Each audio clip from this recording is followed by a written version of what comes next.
अगला प्रश्न हमारा कहता है, शीत युद्ध के दौरान भारत की अमेरिका और सोवियत संघ के प्रति विदेश नीति क्या थी?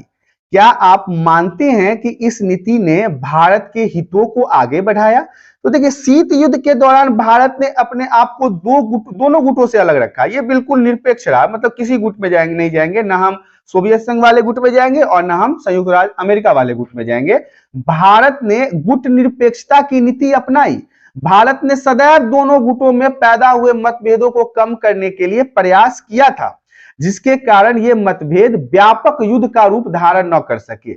अब इसमें देखिए, भारत की अमेरिका के प्रति जो विदेश नीति थी उसके बारे में जान लेते हैं।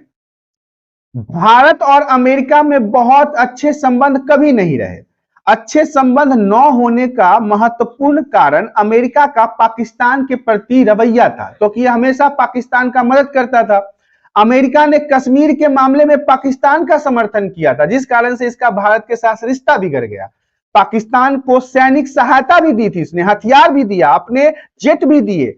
बांग्लादेश के मामले पर भी अमेरिका ने भारत के विरुद्ध 7वां समुद्री बेड़ा भेजने की कोशिश की थी, लेकिन 1991 में अमेरिका ने भारत की भावनाओं की परवाह न करते हुए पाकिस्तान को आधुनिकतम हथियार दिए, बड़े ही नए नए वेपन दिए।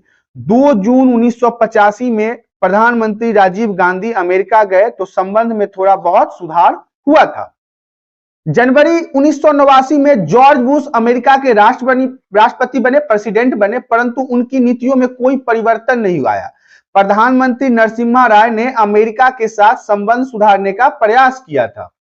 अब हम आगे जान लेते हैं भारत की सोवियत संघ के प्रति विदेश नीति। पहले हमने अमेरिका के साथ देखा, अब हम सोवियत संघ के प्रति जान लेते हैं। भारत ने सोवियत संघ के साथ शुरुआत से तनावपूर्ण संबंध रहे। सोवियत संघ के साथ भारत का शुरुआत से ही तनावपूर्ण संबंध रहा, परंतु जैसे जैसे भारत की गुट निरपेक्षता की नीति स्पष्ट होती गई, वैसे वैसे दोनों देश एक दूसरे के समीप आते गए, मतलब हम दोनों बहुत ज्यादा क्लोज होते गए।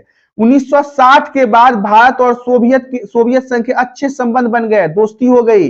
9 अगस्त 1971 में भारत और सोवियत संघ के प्रति शांति, मैत्री और सहयोग की संधि हुई।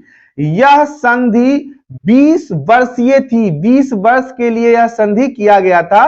दोनों देशों के नेता एक दूसरे के देशों में यात्रा करने लगे, मतलब हमारे यहां से लोग रूस जाने लगे, रूस के लोग हमारे यहां आने लगे। जब दोनों देश के नेता एक दूसरे देश में आने जाने लगे तो संबंध जो है वो गहरे होते गए।